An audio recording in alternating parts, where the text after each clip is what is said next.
ಭಾವನೆ ಉಂಟಾಗಿರುತ್ತದೆ. ಹಾಗಾಗಿ ಎಲ್ಲ ಸಸಾರ ಮಾಡಿಬಿಡುತ್ತಾರೆ ಇವರನ್ನು. ಎಲ್ಲರೂ ಕೂಡ ಇವರನ್ನು ಮುಂದೆ ಹಿಂದೆ ಎಲ್ಲ ಎಷ್ಟು ಗೌರವದಿಂದ ಕಾಣುತ್ತಿದ್ರು, ಈಗ ಅಷ್ಟೇ ಅವಮಾನ ಮಾಡಲಿಕ್ಕೆ ಶುರು ಮಾಡುತ್ತಾರೆ. ಆಸ್ತೆ ಉಪನ್ಯಸ್ತಂ ಗೃಹಪಾಲ ಇವಾಹರನ್ ಅಂತ ಅವನ ಪಾಡು ಹೇಗೆ ಜಾರಿರ್ತದೆ ಅಂತಂದ್ರೆ, ಅದನ್ನು ಗೃಹಪಾಲ ಇವ ಅಂತಾರೆ ವೇದವ್ಯಾಸ. ಗೃಹಪಾಲ ಅಂದ್ರೆ ಅರ್ಥ ಆಯ್ತದೆ, ಮನೆಯನ್ನು ಕಾಯುವಂತಹ ಒಂದು ಪ್ರಾಣಿ ಅಂತ. ಆ ಪರಿಸ್ಥಿತಿ ಆಗಿರ್ತದಂತೆ ಎಷ್ಟೋ ಜನಕ್ಕೆ. ಎಲ್ಲರದ್ದು ಹಾಗೆ ಅಂತ ಹೇಳ್ತಾ ಇಲ್ಲ, ಕೆಲವು ಕಡೆಯಲ್ಲಿ ಅಂಥ ಒಂದು ಪರಿಸ್ಥಿತಿ ಆಗಿರ್ತದೆ. ಮನೆಯಲ್ಲಿ ಎಲ್ಲರ ಅಧೀನದಲ್ಲೂ ಅವರು ಇರ್ತಾರೆ, ದೊಡ್ಡವರು ಅಂತ ಹೆಸರಿಗೆ, ವಯಸ್ಸಾದವರು ಅಂತ. ಆದರೆ ಮನೆಯಲ್ಲಿ ಚಿಕ್ಕ ಮಗು ಹೇಳಿದ ಕೂಡ ಅವರು ಕೇಳಲೇಬೇಕಾಗಿರ್ತದೆ. ಅಂತಹ ಒಂದು ಪರಿಸ್ಥಿತಿ ಉಂಟಾಗಿರುತ್ತೆ.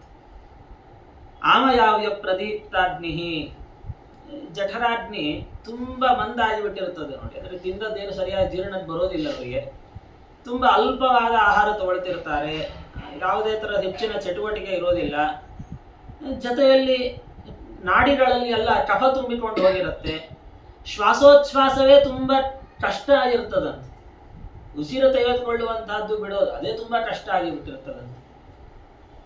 ಕಂಠದಲ್ಲಿ ಧುರ ಶಬ್ದ ಬರ್ತಾ ಇರ್ತದೆ. ಹಾಗೆ ಮಲಗಿರ್ತಾರೆ. ಅವರ ಸುತ್ತ ಬಂಧುಗಳು ಸೇರಿ ದುಃಖ ಪಡ್ತಾ ಇರ್ತಾರೆ.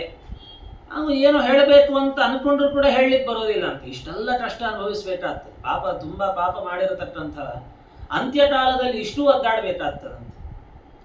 ಹೀಗೆ ಏವಂ ಕುಟುಂಬ ಭರಣೆ, ಈ ರೀತಿ ಯಾವ ವ್ಯಕ್ತಿ ಇಡೀ ಜೀವನ ಕೇವಲ ನಾನು, ನನ್ನದು, ನನ್ನ ಕುಟುಂಬ ಪೋಷಣೆ ಅಂತ ಇಷ್ಟೇ ದೃಷ್ಟಿಯಲ್ಲಿ ಕಾಲವನ್ನು ಕಳೆದಿರ್ತಾನೆ, ಧರ್ಮಾಚರಣೆಯನ್ನ ಮಾಡದೆ ತನ್ನ ಸ್ವಾರ್ಥವನ್ನೇ ನೋಡಿಕೊಂಡು ಯಾವ ವ್ಯಕ್ತಿ ಕಾಲ ಕಳೆದಿರ್ತಾನೆ, ಅಂತ್ಯಕಾಲದಲ್ಲಿ ಅವನಿಷ್ಟೆಲ್ಲ ಅನುಭವಿಸಬೇಕಾಗತ್ತ.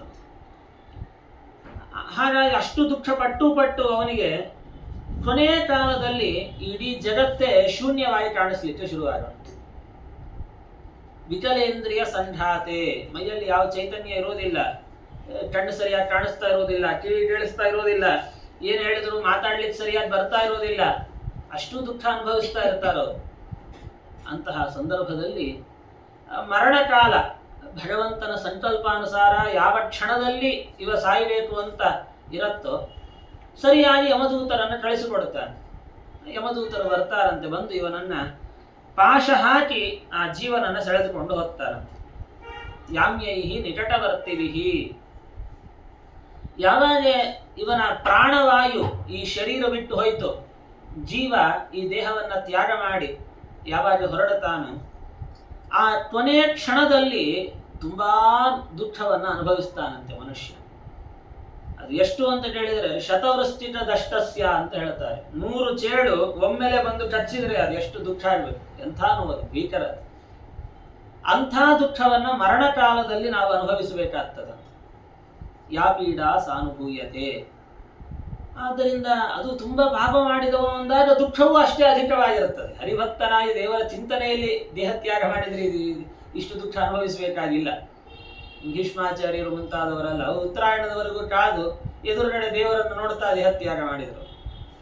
ಹಾಗೆ ಅಂಥ ದೇವರ ಭಕ್ತರಿಗೆ ಹೆಚ್ಚಿನ ತೊಂದರೆ ಇರುವುದಿಲ್ಲ. ಆದರೆ ಪಾಪಕರ್ಮಗಳನ್ನೇ ಮಾಡಿದವನಿಗೆ ಇಷ್ಟೂ ದುಃಖ ಅನುಭವಿಸ್ತಾನೆ. ಕೊನೆಯ ಕಾಲದಲ್ಲಿ ಬಾಯಿಂದ ನೊರೆ ಎಲ್ಲ ಉರುಳುತ್ತಾನೆ, ಮುಖ ಎಲ್ಲ ಕೆಂಪಗೆ ಆಗಿಬಿಟ್ಟಿರ್ತದೆ. ಅವನು ತುಂಬಾ ಪಾಪಿಯಾಗಿದ್ದ ಅಂತಂದ್ರೆ ಅವನ ಪ್ರಾಣ ಅಧೋದ್ವಾರದಿಂದ ಹೋಗುತ್ತಂತೆ. ಅಂದರೆ ಕೆಳಗಿನ ಏನು ದೇಹಕ್ಕೆ 9 ದ್ವಾರಗಳಿದ್ದಾವೆ, 9 ಬಾಗಿಲು, ಅದರಲ್ಲಿ ಅಧೋದ್ವಾರದಿಂದ ಅವನ ಪ್ರಾಣ ಅನ್ನುವಂಥದ್ದು ಹೋಗುತ್ತೆ. ಪುಣ್ಯಾತ್ಮರಾದರೆ ಊರ್ಧ್ವದ್ವಾರ ಹೇಳಿದ್ದಾರೆ, ಪಾಪಿಗಳಾದರೆ ಕೆಳಗಿನ ಮಲಮೂತ್ರ ವಿಸರ್ಜನೆ ಇಂದ್ರಿಯಗಳು, ಅದರಿಂದ ಪ್ರಾಣ ಅನ್ನುವಂಥದ್ದು ಹೋಗ್ತದೆ. ಅದು ತುಂಬಾ ಹೀನವಾದ ಸಾವು ಅಂತ ಅರ್ಥ. ಯಮದೂತವು ತದಾ ಪ್ರಾಪ್ತವು, ಆ ಸಂದರ್ಭದಲ್ಲಿಯೇ ಯಮದೂತರು ಏನು ಬಂದಿರುತ್ತಾರೆ, ಭಾರಿ ಉಗ್ರವಾದ ರೂಪ ಅಂತವರದ್ದು, ಭಯಂಕರರಾಗಿರ್ತಾರೆ. ಸಿಟ್ಟಿನಿಂದ ನೋಡ್ತಾ ಇರ್ತಾರಂತೆ ಜೀವನನ್ನ. ಸರಭಸೇಕ್ಷಣವು, ಕೈಯಲ್ಲಿ ಪಾಶ ಮತ್ತೆ ದಂಡ ಅಂದ್ರೆ ಹಗ್ಗ ಮತ್ತು ಕೋಲು ಎರಡನ್ನೂ ಹಿಡ್ಕೊಂಡು ಬಂದಿರ್ತಾರಂತ. ನಗ್ನರಾಗಿರ್ತಾರೆ, ಹಲ್ಲುಗಳನ್ನ ಕಟಕಟ ಕಡಿತಾ ಇರ್ತಾರೆ. ಅವರ ಕೂದಲು ನೋಡಿದರೆ ಎಲ್ಲ ಸೆಟದು ನಿಂತಿರ್ತದಂತೆ ಮೇಲಕ್ಕೆ, ಹಾಗೆ ಊರ್ಧ್ವಕೇಶ ಅಂತ ಹೇಳ್ತಾರೆ ಅವರಿಗೆ. ಕಾಟ ಕೃಷ್ಣವು, ಮೈ ಬಣ್ಣ ನೋಡಿದರೆ ಅಷ್ಟೇ ಕಪ್ಪು, ದಟ್ಟವಾಗಿರತಕ್ಕಂತಹ ಕಾಡಿಗೆ ಅಂತೆ ಕಪ್ಪಾದಂತಹ ಒಂದು ಮೈಬಣ್ಣ, ವಕ್ರವಾಗಿರತಕ್ಕಂತಹ ಕೋರೆ ಹಲ್ಲು, ಇನ್ನು ಅವರ ಉದುರುಗಳೇ ಸಾಕು, ಒಂದೊಂದು ಉದುರು ಒಂದೊಂದು ಆಯುಧ ಇದ್ದ ಹಾಗೆ ಇರ್ತದಂತೆ ಯಮದೂತರದ್ದು.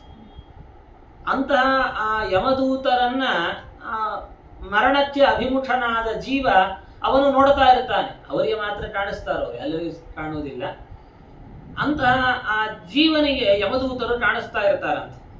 ಅವರನ್ನು ನೋಡಿಯೇ ಹೆದರಿಕೊಂಡು ಅಲ್ಲೇ ಮಲಮೂತ್ರ ವಿಸರ್ಜನೆ ಮಾಡಿಕೊಳ್ತಾನಂತ, ಅಷ್ಟು ಭಯ ಪಟ್ಕೊಳ್ತಾನ. ಅವರಿಗೇನು ಪಾಶ ಹಾಕ್ತಾರಲ್ಲ, ಆ ಪಾಶಕ್ಕೆ ಬದ್ಧನಾಗಿ ಈ ದೇಹವನ್ನು ಬಿಟ್ಟು ಒಂದು ಅಂಗುಷ್ಠ ಮಾತ್ರ ಅಂದ್ರೆ ಹೆಬ್ಬೆರಳಿನ ಗಾತ್ರದ ಶರೀರವನ್ನು ಜೀವ ತಾನು ಪಡೆದುಕೊಂಡು ಈ ಸ್ಥೂಲ ದೇಹವನ್ನು ಬಿಟ್ಟು ಬರ್ತಾನೆ. ಆ ಏನು ಹೆಬ್ಬೆರಳಿನ ಗಾತ್ರದ ಶರೀರ ಇದೆ ಅದು ಒಂದು ಯಾತನಾಮಯವಾಗಿರತಕ್ಕಂತಹ ಶರೀರವೇನೆ. ಅದು ಅಂದ್ರೆ ಅನೇಕ ದುಃಖ ಪಡಲಿಕ್ಕೆ ಇರುವಂತಹ ಒಂದು ದೇಹ ಅಂತ.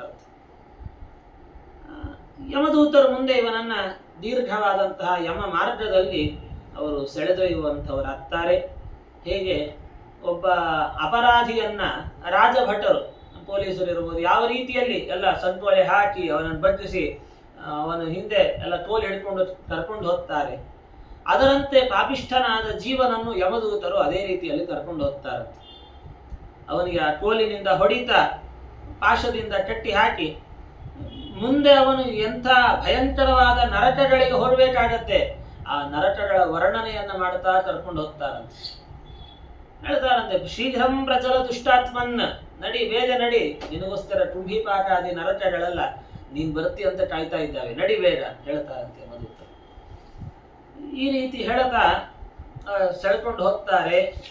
ಆ ಸಂದರ್ಭದಲ್ಲಿ ಹಾಹಾಕಾರವನ್ನ ಮಾಡ್ತಾ ಇರ್ತಾನಂತೆ ಜೀವ. ನಮಗೆ ಕೇಳುವುದಿಲ್ಲ ಅಷ್ಟೇ, ಯಾಕಂದ್ರೆ ಶರೀರ ತ್ಯಾಗ ಮಾಡಿ ಆಗಿರ್ತದೆ, ಸೂಕ್ಷ್ಮ ದೇಹ ಬಂದಿರ್ತದೆ ಅವರಿಗೆ. ಆದ್ರೆ ನಾವು ಏನು ಮಾಡ್ತಿದ್ದೇವೆ ಅಲ್ಲ ಅವ್ರಿಗೆ ಕಾಣಿಸ್ತಾ ಇರುತ್ತೆ. ಇಲ್ಲಿ ಏನು ಪ್ರಾಣತ್ಯಾಗ ಆಯ್ತು ಅಂತ ಎಲ್ಲ ಸುತ್ತ ಸೇರ್ಕೊಂಡು ಅಂತ ಅಳ್ತಾ ಇರ್ತಾರೆ.